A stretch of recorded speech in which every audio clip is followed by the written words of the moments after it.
Everyone, way to humanities में आप सबका फिर से एक बार बहुत बहुत स्वागत है। आज की वीडियो में हम धर्मवीर भारती के नाटक अंधा युग का तीसरा भाग और दूसरा अंक पशु का उदय पढ़ने जा रहे हैं। इसके पहले की दो वीडियोस में हम इस नाटक के पहले भाग स्थापना और दूसरे भाग एवं पहले अंक कौरव नगरी के भावार्थ को पढ़ चुके हैं।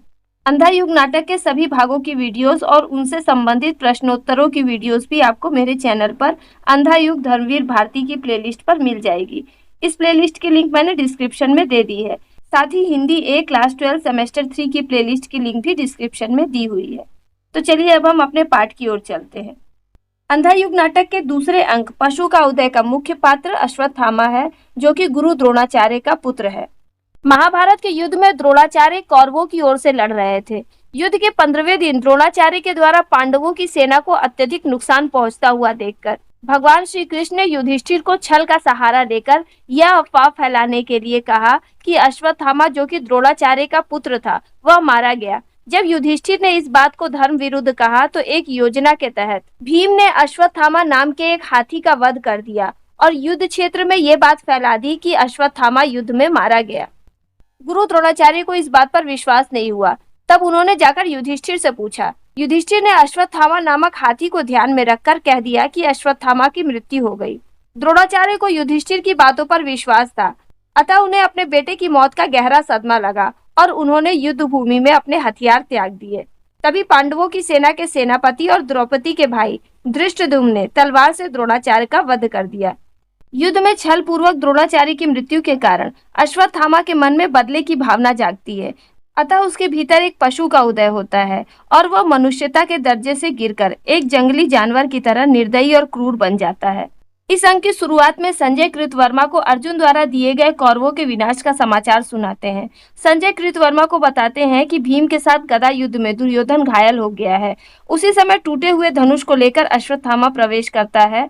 वह पांडवों द्वारा गुरु द्रोणाचार्य की छलपूर्वक हत्या से अत्यंत दुखी है और वह पांडवों की हत्या करने की प्रतिज्ञा लेता है। तभी वन मार्ग से संजय आते हुए दिखाई देते हैं और अश्वत्थामा उनका गला दबोच लेता है। कृपाचार्य और कृतवर्मा संजय को अश्वत्थामा के चंगुल से मुक्त कराते हैं। इसी समय अश्वत्थामा देखता है कि कौरव नगरी की ओर से वह भविष्यवक्ता याचक आ रहा है, जिसने कौरवों की जीत की भविष्यवाणी की थी। अश्वत्थामा उसकी हत्या कर देता है।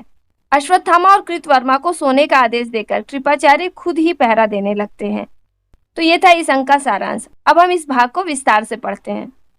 दूसरा अंक पशु का उदय कथा गायन के साथ शुरू होता है।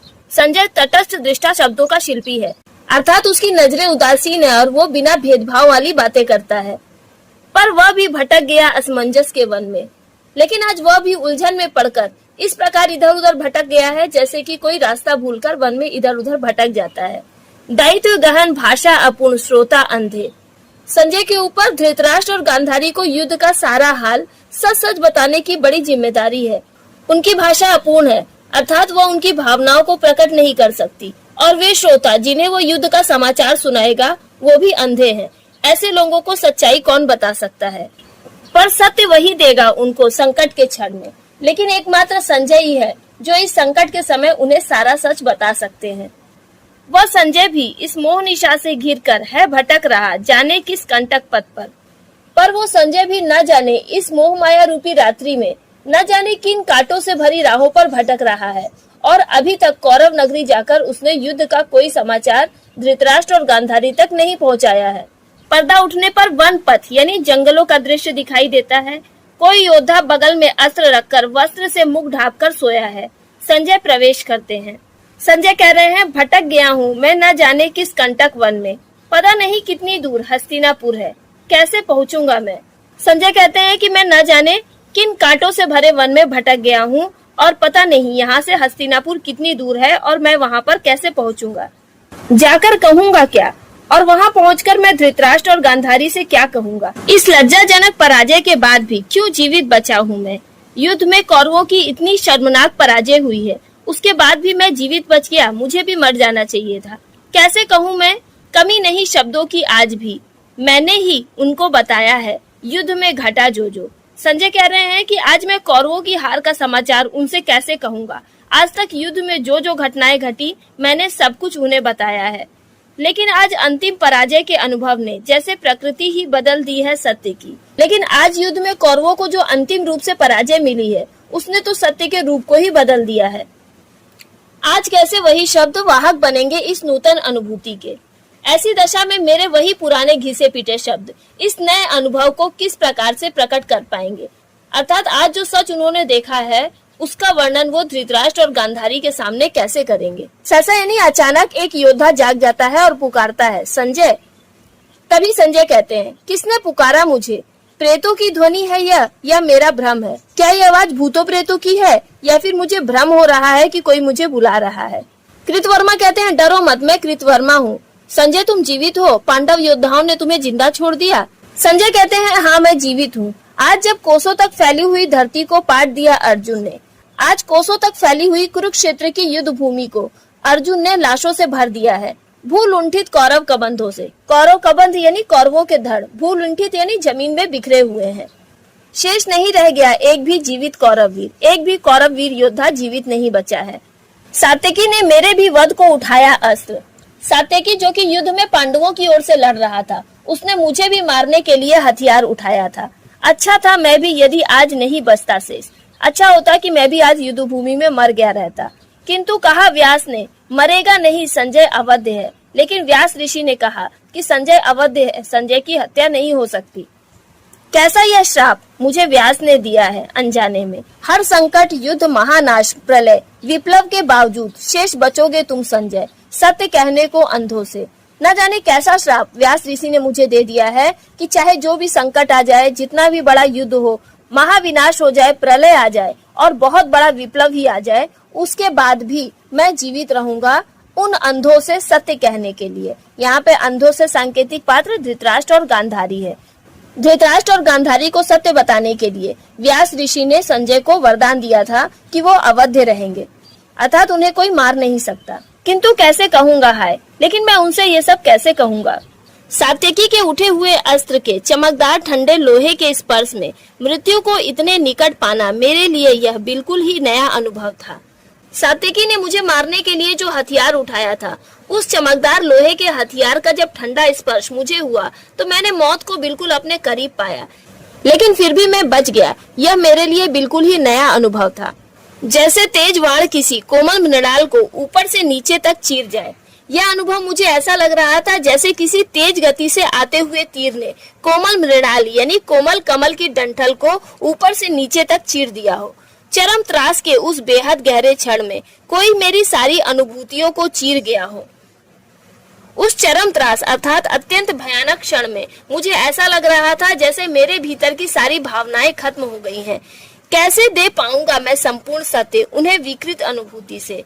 अब मुझे डर लग रहा है कि मैं उन्हें यानी धृतराष्ट्र और गांधारी को युद्ध का पूरा सच कैसे बताऊंगा, जबकि मेरा खुद का ही अनुभव इतना विकृत अर्थात बुरा हो गया है। कृतवर्मा कहते हैं, धैर्य धरो संजय, क्योंकि तुमको ही जाकर बतानी है दोनों को पराजय दुर्योधन की। कृतवर्मा संजय से कहते हैं कि तुम धीरज रखो, क्योंकि तुम्हें ही धृतराष्ट्र और गांधारी को युद्ध का सारा हाल बताना है और उन्हें यह भी बताना है कि दुर्योधन युद्ध में हार चुका है।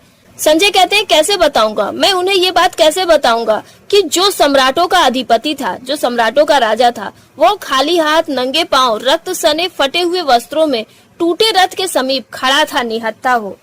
कि वो दुर्योधन जो सम्राटों का राजा हुआ करता था, वो दुर्योधन पांडवों के सामने खाली हाथ, नंगे पांव, खून से सने हुए फटे हुए वस्त्रों में और टूटे हुए रथ के पास जाकर उनके सामने निहत्था होकर खड़ा था। अश्रु भरे नेत्रों से उसने मुझे देखा और माथा झुका लिया। कैसे कहूंगा मैं उनसे, कैसे कहूंगा कि आंसुओं से भरी नेत्रों से जब उसने मुझे देखा तो शर्म के कारण अपना सिर झुका लिया। कैसे कहूंगा मैं ये बात उन दोनों से। ऐसा कहके संजय चले जाते हैं। कृतवर्मा कहते हैं, चला गया संजय भी। बहुत दिनों पहले विदुर ने कहा था यह होकर रहेगा, वह होकर रहा। आज बहुत दिनों पहले विदुर ने जो बात कही थी, आज वो हो गई। नेपथ्य यानी पर्दे के पीछे से कोई पुकारता है, अश्वत्थामा। कृतवर्मा ध्यान से सुनते हैं, यह तो आवाज है बूढ़े कृपाचार्य की। अरे ये तो बूढ़े कृपाचार्य की आवाज है। नेपथ्य यानी पर्दे के पीछे से फिर से पुकार सुनाई पड़ती है, अश्वत्थामा। कृतवर्मा पुकारते हैं, कृपाचार्य कृपाचार्य। कृपाचार्य तभी अंदर आते हैं। यह तो कृतवर्मा है, तुम भी जीवित हो कृतवर्मा। कृपाचार्य कहते हैं, अरे ये तो कृतवर्मा है। कृतवर्मा, तुम भी जीवित हो? कृतवर्मा कहते हैं, हाँ मैं जीवित हूँ। क्या अश्वत्थामा जीवित है? कृपाचार्य कहते हैं, हाँ, केवल हम 3 लोग ही आज जीवित हैं। रथ से उतरकर जब राजा दुर्योधन ने नतमस्तक होकर पराजय स्वीकार की थी, जब राजा दुर्योधन ने अपने रथ से उतर के सिर झुकाकर अपनी हार को स्वीकार किया था, अश्वत्थामा ने यह देखा और उसी समय उसने मरोड़ दिया अपना धनुष। यह देखकर अश्वत्थामा को बहुत दुख हुआ और तुरंत उसने उसी समय अपने धनुष को मरोड़कर तोड़ दिया। आर्तनाद करता हुआ वन की ओर चला गया और चीखता चिल्लाता हुआ वन की ओर चला गया। फिर वो अश्वत्थामा को पुकारते हैं, अश्वत्थामा। अश्वत्थामा को पुकारते हुए वे चले जाते हैं। दूर तक उनकी पुकार सुनाई पड़ती है। पीछे का पर्दा खुलता है और अंदर का दृश्य दिखाई देता है। वहां पर सिर्फ अंधेरा है और एक प्रकाश का घेरा अश्वत्थामा के ऊपर पड़ता है, जो टूटा हुआ धनुष लेकर हाथ में बैठा है। अश्वत्थामा कहता है, यह मेरा धनुष है, धनुष अश्वत्थामा का, जिसकी प्रत्यंचा खुद द्रोण ने चढ़ाई थी। मेरा यह धनुष, जिसकी प्रत्यंचा खुद द्रोणाचार्य ने चढ़ाई थी। आज जब मैंने दुर्योधन को देखा, निशस्त्र दीन, आंखों में आंसू भरे, मैंने मरोड़ दिया अपने इस धनुष को। आज मैंने दुर्योधन को देखा जिसके हाथ में कोई हथियार नहीं था, वो हार चुका था और उसकी आंखों में आंसू थे। ये दृश्य मुझसे देखा नहीं गया और मैंने तुरंत अपने इस धनुष को मरोड़कर तोड़ दिया। कुचले हुए सांप सा भयावह किंतु शक्तिहीन मेरा धनुष है यह, जैसा है मेरा मन। मेरा ये धनुष कुचले हुए सांप के समान अत्यंत घातक है, लेकिन आज ये शक्तिहीन हो गया है और आज दुर्योधन की यह हालत देखकर मेरा मन भी इसी धनुष के समान शक्तिहीन हो गया है। किसके बल पर लूंगा मैं अब प्रतिशोध पिता की निर्मम हत्या का? मैं अब किसके बल पर अपने पिता की हत्या का बदला लूंगा? क्योंकि दुर्योधन के बल पर ही मैं युद्ध कर रहा था और दुर्योधन ने तो हार स्वीकार कर ली है। अब मैं किसके बल पर अपने पिता की हत्या का बदला लूंगा? वन में भयानक इस वन में भी भूल नहीं पाता हूँ मैं, कैसे सुनकर युधिष्ठिर की घोषणा कि अश्वत्थामा मारा गया। मैं इस भयानक वन में इधर उधर भटक रहा हूँ, लेकिन फिर भी मैं इस बात को नहीं भूल पा रहा हूँ कि कैसे युधिष्ठिर ने घोषणा की थी कि अश्वत्थामा मारा गया। और ये बात सुनकर शस्त्र रख दिए थे गुरु द्रोण ने रणभूमि में, और अश्वत्थामा की मृत्यु का समाचार सुनकर गुरु द्रोणाचार्य ने रणभूमि में अपने हथियार रख दिए और आत्मसमर्पण कर दिया। उनको थी अटल आस्था युधिष्ठिर की वाणी में। उन्हें युधिष्ठिर की बातों पर बहुत ज्यादा विश्वास था, इसलिए उन्होंने उसके आधे सच को पूरा सच मान लिया। पाकर निहत्था उन्हें पापी धृष्टद्युम्न ने अस्त्रों से खंड खंड कर डाला। उन्हें निहत्था देखकर उस दुष्ट पापी धृष्टद्युम्न ने अपने हथियार से उनके टुकड़े टुकड़े कर डाले। भूल नहीं पाता मेरे पिता थे अपराजय। ये बात मैं कभी नहीं भूल सकता कि मेरे पिता को कोई हरा नहीं सकता था। अर्ध सत्य से ही युधिष्ठिर ने उनका वध कर डाला। युधिष्ठिर ने छल करके और आधा सत्य बताकर उनकी हत्या कर दी। उस दिन से मेरे अंदर भी जो शुभ था, कोमलतम था, उसकी भ्रूण हत्या युधिष्ठिर के अर्ध सत्य ने कर दी। उस दिन जिस दिन मेरे पिता द्रोणाचार्य की हत्या हुई, उस दिन से मेरे अंदर भी जो अच्छी भावनाएं थी, जो कोमल भावनाएं थी, उनकी गर्भ में ही युधिष्ठिर ने हत्या कर दी। उसके आधे सत्य ने मेरे अंदर की इंसानियत को हमेशा के लिए समाप्त कर दिया और मुझे इंसान से जानवर बना दिया। धर्मराज होकर वे बोले, नर या कुंजर? युधिष्ठिर, जिसे धर्मराज कहा जाता था, उसने कहा कि नर या कुंजर यानी मनुष्य या हाथी, मानव को पशु से उन्होंने पृथक नहीं किया। उन्होंने इंसान को जानवर से अलग नहीं किया। उन्होंने पशु अश्वत्थामा की तुलना गुरु द्रोणाचार्य के पुत्र अश्वत्थामा से की। इस प्रकार उन्होंने इंसान को पशु से अलग नहीं किया। उस दिन से मैं हूँ पशु मात्र। उस दिन से मैं इंसान नहीं बल्कि एक जानवर बनकर रह गया हूँ, अंध बर्बर पशु, एक अंधा और अत्याचारी पशु बन गया हूँ। किंतु आज मैं भी एक अंधी गुफा में हूँ भटक गया, गुफा यह पराजय की। लेकिन आज मैं एक अंधेरी गुफा में भटक गया हूँ। यह अंधेरी गुफा किसकी है? पराजय की है। दुर्योधन सुनो, सुनो द्रोण सुनो, मैं यह तुम्हारा अश्वत्थामा, कायर अश्वत्थामा शेष हूँ अभी तक। सुनो दुर्योधन और सुनिए द्रोणाचार्य, मैं आपका अश्वत्थामा, एक कायर अश्वत्थामा बनकर रह गया हूँ और मैं अभी तक जीवित हूँ। जैसे रोगी मुर्दे के मुख में शेष रहता है गंदा कफ, बासी थूक, जैसे किसी रोगी मुर्दे के मुंह में गंदा कफ और बासी थूक बचा रह जाता है, उसी तरह से मैं भी इस दुनिया में जीवित हूँ। वक्षिणी अपनी छाती पीटता है। आत्मघात कर लूं? क्या मैं आत्महत्या कर लूं? मैं क्या करूं? मुझे समझ में नहीं आ रहा। इस नपुंसक अस्तित्व से छुटकारा पाकर यदि मुझे पिछली नरक अग्नि में उबलना पड़े तो भी शायद इतनी यातना नहीं होगी। अश्वत्थामा कहता है कि मेरे सामने ही मेरे पिता की हत्या हो गई और मैं कुछ नहीं कर पाया, इसलिए मैं एक नकारा व्यक्ति बनकर रह गया हूँ। मेरा अस्तित्व एक नपुंसक के समान हो गया है। मैं इस बेइज्जती को कैसे बर्दाश्त करूँ? इससे छुटकारा पाने के लिए यदि मुझे नरक की अग्नि में भी उबलना पड़े तो भी इतनी पीड़ा नहीं होगी जितनी की अभी पीड़ा हो रही है। पर्दे के पीछे से फिर कोई पुकारता है, अश्वत्थामा। अब अश्वत्थामा मरने के बारे में नहीं बल्कि जीने के बारे में सोचता है और बदला लेने के बारे में सोचता है। वो कहता है, नहीं, मैं जीवित रहूंगा, अंधे बर्बर पशु के समान। वाणी हो सत्य धर्मराज की। धर्मराज युधिष्ठिर ने जो कहा था मैं उस बात को सच करके दिखाऊंगा। उन्होंने मेरा स्थान एक पशु को दिया था, इसलिए मैं एक अंधा और बर्बर पशु बनकर दिखाऊंगा। मेरी इस पसली के नीचे 2 पंजे उगाए, मेरी ये पुतलियां बिन दांतों के चीत खाए पाए जिसे। अब अश्वत्थामा अपनी तुलना एक पशु से करते हुए कह रहा है कि मेरी पसलियों के नीचे मुझे ऐसा लग रहा है कि 2 पंजे निकल आए हैं और मेरी ये पुतलियां ऐसा लग रहा है कि बिना दांतों के ही जिसे पाएंगी उसे चीरकर खा जाएंगी। वध, केवल वध अंतिम अर्थ बने मेरे अस्तित्व का, और मेरे अस्तित्व का एक ही अर्थ रह गया है, अर्थात मेरे जीवन का बस एक ही उद्देश्य रह गया है, वो है हत्या, और सिर्फ हत्या और हत्या। तभी किसी के आने की आहट सुनाई देती है। आता है कोई, शायद पांडव योद्धा है। आहा, अकेला निहत्था। अश्वत्थामा को लगता है कि कोई पांडव योद्धा वहां पर आ रहा है और वो अकेला और निहत्था है। पीछे से छिपकर इस पर करूंगा वार। मैं पीछे से छिपकर इस योद्धा पर वार करके उसे मार दूंगा। इन भूखे हाथों से धनुष मरोड़ा है, गर्दन मरोड़ूंगा। मैंने इन भूखे हाथों से अपने धनुष को तोड़ दिया तो इसकी गर्दन को भी मरोड़ दूंगा और इसे मार दूंगा। छिप जाऊं इस झाड़ी के पीछे। और वो एक झाड़ी के पीछे जाकर छिप जाता है। तभी संजय का प्रवेश होता है। संजय, फिर भी रहूंगा शेष, फिर भी रहूंगा शेष, फिर भी रहूंगा शेष। संजय कहता है कि नहीं, मैं मरूंगा नहीं बल्कि मैं जिंदा रहूंगा। इतना कष्ट सहने के बाद भी मैं जिंदा रहूंगा। सत्य कितना कटु हो, कटु से यदि कटुतर हो, कटुतर से कटुतम हो। सच चाहे जितना भी कड़वा क्यों ना हो, कड़वे से भी ज्यादा कड़वा हो, या दुनिया का सबसे ज्यादा कड़वा सच हो, फिर भी कहूंगा, फिर भी मैं उन्हें ये सच जरूर बताऊंगा। केवल सत्य, केवल सत्य, केवल सत्य है अंतिम अर्थ। मेरे जीवन का बस ये अंतिम उद्देश्य है कि मैं सच बताऊंगा, चाहे जो भी हो जाए, मैं उन्हें सत्य बताऊंगा। यही मेरे जीवन का उद्देश्य है। मेरे बोलने जाता है तभी उसके ऊपर अश्वत्थामा आक्रमण कर देता है और उसका गला दबोच लेता है। उसके मुंह से आह की आवाज निकलती है।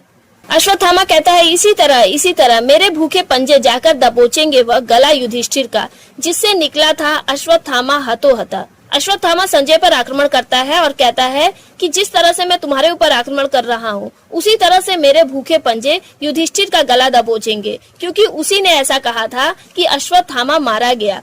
और इस बात को सुनकर गुरु द्रोणाचार्य ने अपने अस्त्र त्याग दिए थे और उसने छल करके उनकी हत्या करवा दी। कृतवर्मा और कृपाचार्य प्रवेश करते हैं। कृतवर्मा चीखते हुए अश्वत्थामा से कहते हैं कि अश्वत्थामा, उसे छोड़ दो, वो संजय है, कोई पांडव नहीं है। अश्वत्थामा कहता है, केवल वध, मेरे जीवन का यही उद्देश्य है, केवल हत्या करना। कृपाचार्य कहते हैं, कृतवर्मा, उसे पीछे से पकड़ो, कस लो अश्वत्थामा को। अश्वत्थामा को पीछे से पकड़कर जोर से कस लो और संजय को उसके चंगुल से छुड़ाओ। वध, लेकिन शत्रु का, कैसे योद्धा हो अश्वत्थामा। अश्वत्थामा से कहता है कि ठीक है, वध करना है लेकिन शत्रु का करना है, संजय का नहीं। तुम कैसे योद्धा हो? संजय अवध्य है, तटस्थ है, संजय को कोई मार नहीं सकता, वो उदासीन है। अश्वत्थामा कृतवर्मा के बंधन में छटपटाता हुआ कहता है, तटस्थ क्या, उदासीन है? मातुल, मैं योद्धा नहीं हूँ, बर्बर पशु हूँ। अश्वत्थामा कहता है कि मामा, मैं योद्धा नहीं बल्कि मैं एक जंगली जानवर हूँ। यह तटस्थ शब्द मेरे लिए किसी काम का नहीं है। सुन लो यह घोषणा इस अंधे बर्बर पशु की, पक्ष में नहीं है जो मेरे वो शत्रु है। मैं एक अंधा और निर्दयी जानवर बन चुका हूँ और मैं आज एक घोषणा करता हूँ कि जो भी मेरे पक्ष में नहीं है वो मेरा शत्रु है। कृतवर्मा अश्वत्थामा से कहते हैं, तुम पागल हो गए हो, और संजय को कहते हैं कि जाओ, तुम अपने रास्ते जाओ। संजय कहते हैं, मत छोड़ो, विनती करता हूँ, मत छोड़ो मुझे, कर दो वध। जाकर अंधों से सत्य कहने की मर्मांतक पीड़ा है जो, उससे जो वध ज्यादा सुखमय है। संजय कहते हैं, मैं तुमसे विनती करता हूँ, मुझे जिंदा मत छोड़ो, मेरी हत्या कर दो, क्योंकि उन अंधों से जाकर सच कहने की मेरे अंदर क्षमता नहीं है। उन अंधों को जाकर सच बताना मेरे लिए अत्यंत पीड़ादायक है। इससे तो कहीं ज्यादा अच्छा है कि मेरी हत्या हो जाए। वध करके मुक्त मुझे कर दो अश्वत्थामा। अश्वत्थामा, तुम मेरी हत्या करके मुझे आजाद कर दो। अश्वत्थामा लाचार दृष्टि से कृपाचार्य की ओर देखता है और उनके कंधों पर अपना सिर टिका देता है। अश्वत्थामा कहता है, मैं क्या करूं मातुल, मैं क्या करूं? वध मेरे लिए नहीं रही नीति, वह है अब मेरे लिए मनोग्रंथि। किसको पा जाऊं मरोड़ू मैं क्या करूं मातुल, मैं क्या करूं। अश्वत्थामा कृपाचार्य से कहता है कि मामा मैं क्या करूं, हत्या करना मेरे लिए नीति नहीं है, बल्कि ये मेरे लिए मनोग्रंथि यानी मेरे मन का एक विचार बन गया है। मेरी बस यही इच्छा है कि मैं किसे पा जाऊं और उसकी हत्या कर दूं। मैं क्या करूं, मुझे कुछ समझ में नहीं आ रहा। कृपाचार्य अश्वत्थामा से कहते हैं कि तुम अभी निराश मत हो। कृतवर्मा कहते हैं करना बहुत कुछ है, जीवित अभी भी है दुर्योधन, चलकर सब खोजे उन्हें। कृतवर्मा कहते हैं कि अभी भी करने के लिए बहुत कुछ है, दुर्योधन मरा नहीं है, वो जिंदा है, चलो हम सब चलकर उसे खोजते हैं। कृपाचार्य संजय से कहते हैं तुम्हें ज्ञात है कहाँ है वे, क्या तुम्हें पता है कि दुर्योधन कहाँ होंगे। संजय धीमे से कहते हैं वे है सरोवर में, माया से बांधकर सरोवर का जल, वे निश्चल अंदर बैठे हैं, ज्ञात नहीं है यह पांडव दल को। भीम के साथ गदा युद्ध में हारने के बाद दुर्योधन माया का प्रयोग करके एक सरोवर के जल में जाकर छुपकर बैठ गया था। यहाँ पर उसी का वर्णन करते हुए संजय कहते हैं कि वो एक सरोवर में जाकर छुपे हैं और उन्होंने सरोवर के पानी को माया से बांध रखा है, उसके अंदर वो निश्चल होकर बैठे हुए हैं। इस बात का पता पांडवों को बिल्कुल भी नहीं है। कृपाचार्य अश्वत्थामा को कहते हैं कि अश्वत्थामा तुम स्वस्थ हो जाओ और चलकर दुर्योधन का आदेश लो। संजय चलो तुम सरोवर तक पहुंचा दो, और संजय को कहते हैं कि तुम उस सरोवर तक हमें पहुंचा दो जहां पर दुर्योधन छुपे हुए हैं। कृतवर्मा कहते हैं कि देखो तो वो बूढ़ा व्यक्ति कौन आ रहा है। तब कृपाचार्य कहते हैं कि इससे पहले कोई हमें देख ले, यहाँ से निकल चलो। अश्वत्थामा जाते जाते कहता है मैं क्या करूँ मातुल, मैंने तो अपना धनुष ही मरोड़ दिया। अश्वत्थामा कहता है कि मामा अब मैं क्या करूँ, मैं कैसे युद्ध करूंगा, मैंने तो अपना धनुष ही तोड़ दिया है।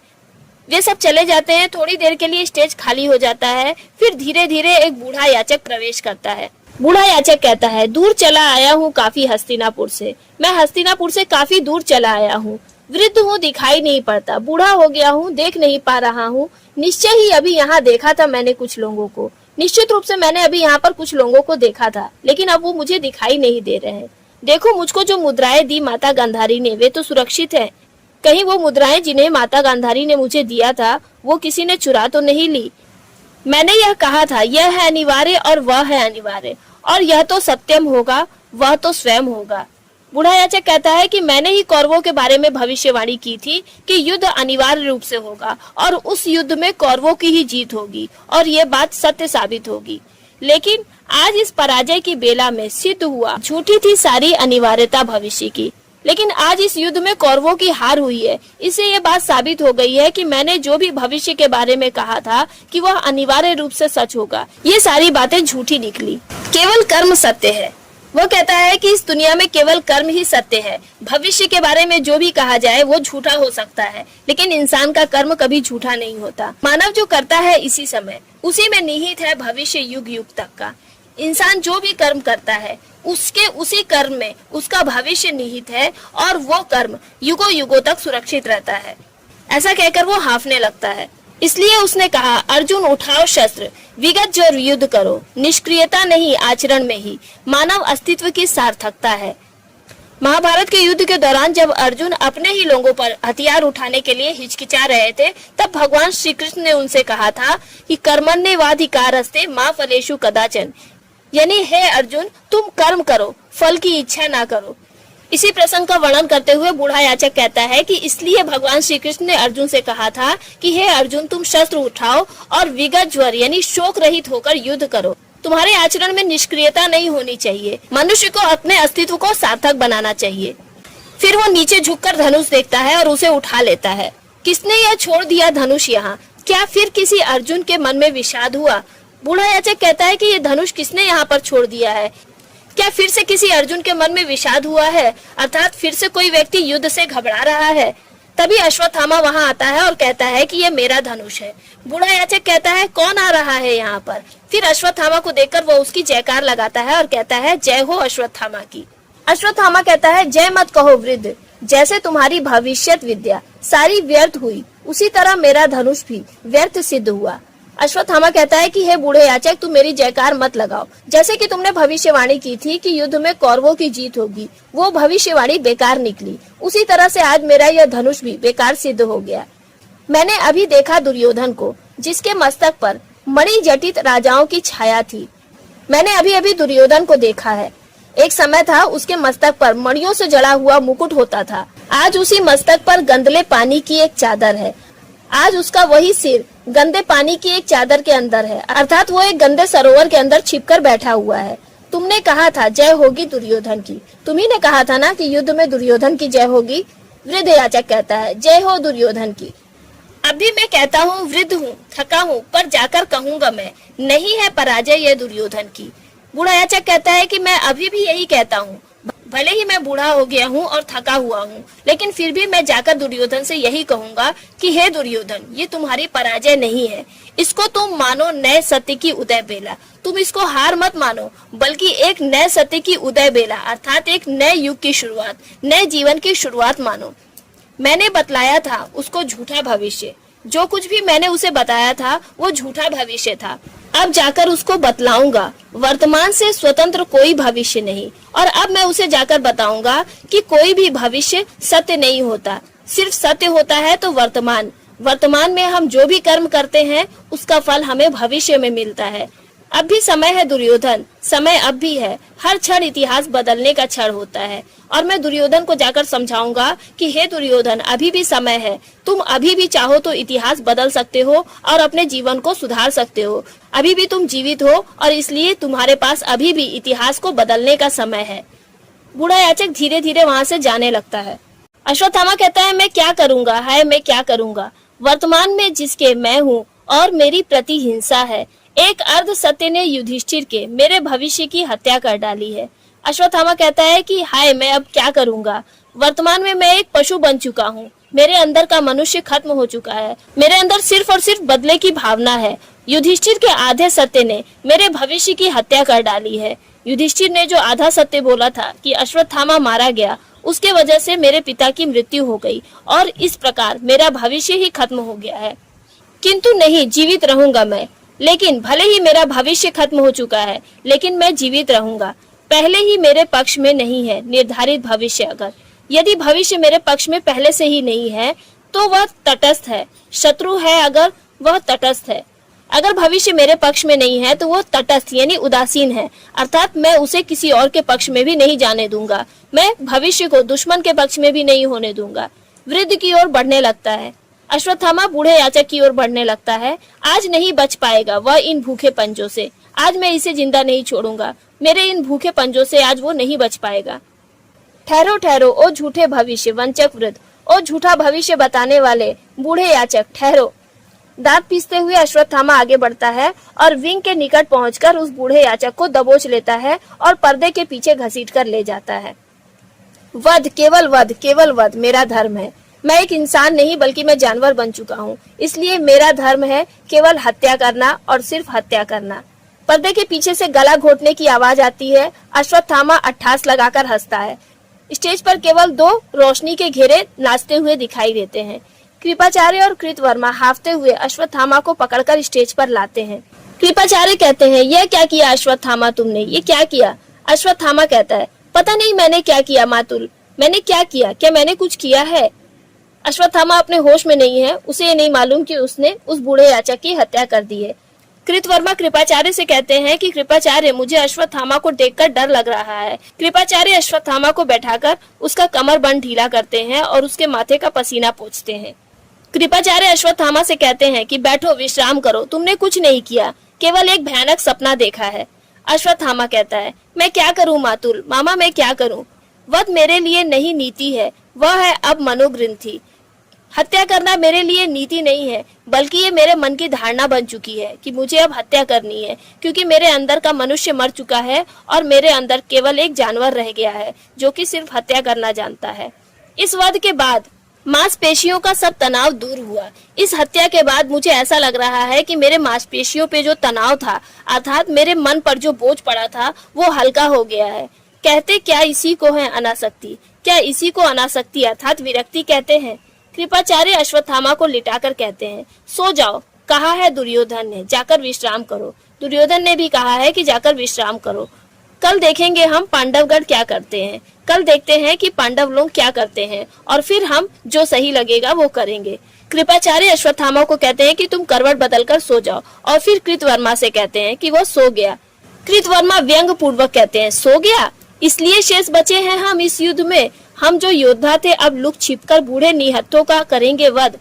कृतवर्मा व्यंग पूर्वक कहते हैं, सो गया है क्या? हम लोग इसीलिए युद्ध में शेष बचे रह गए हैं कि एक समय हम लोग जो वीर योद्धा हुआ करते थे, अब हम लुक छिपकर बूढ़े और असहाय लोगों की हत्या करेंगे। कृपाचार्य कृतवर्मा को कहते हैं कि शांत रहो, योद्धा नामधारियों में किसने क्या नहीं किया अब तक। जो लोग योद्धा कहलाते थे उसने आज तक क्या नहीं किया। बहुत से बड़े बड़े योद्धा हुए और उन्होंने अपनी वीरता का परिचय भी दिया। द्रोण थे बूढ़े निहत्थे, गुरु द्रोणाचार्य बूढ़े और निहत्थे थे, पर छोड़ दिया था क्या उनको धृष्टद्युम्न ने। गुरु द्रोणाचार्य जो कि बूढ़े भी थे और निहत्थे थे, लेकिन धृष्टद्युम्न ने युद्ध में उनको नहीं छोड़ा और उनकी हत्या कर दी। या हमने छोड़ा अभिमन्यु को, यद्यपि वो बिल्कुल निहत्था था, अकेला था, 7 महारथियों ने। हमने भी तो अभिमन्यु को चक्रव्यूह में फंसाकर उसकी हत्या कर दी थी, जबकि वो 7 महारथियों के बीच में बिल्कुल अकेला और निहत्था था, लेकिन हमने उसके ऊपर तरस नहीं खाई, उसको मार दिया। तो युद्ध में तो ऐसा ही हुआ करता है। अश्वत्थामा कहता है, मैंने नहीं मारा उसे, मैं तो चाहता था वध करना भविष्य का, पता नहीं कैसे वह बूढ़ा मरा पाया गया। अश्वत्थामा कहता है कि मैंने उस बूढ़े याचक की हत्या नहीं की, मैं तो उस भविष्य की हत्या करना चाहता था, जिस भविष्य ने कहा था कि जीत कौरवों की होगी। पता नहीं वो बूढ़ा कैसे मर गया। मैंने नहीं मारा उसे, मातुल मेरा विश्वास करो, मामा मेरा विश्वास कीजिए, मैंने उसे नहीं मारा है। कृपाचार्य कहते हैं, सो जाओ कृतवर्मा, पहरा मैं देता रहूंगा आज रात भर। कृपाचार्य कृतवर्मा को भी कहते हैं कि जाओ तुम सो जाओ, मैं रात भर पहरा दूंगा। वे लौट जाते हैं और पर्दा गिरने लगता है।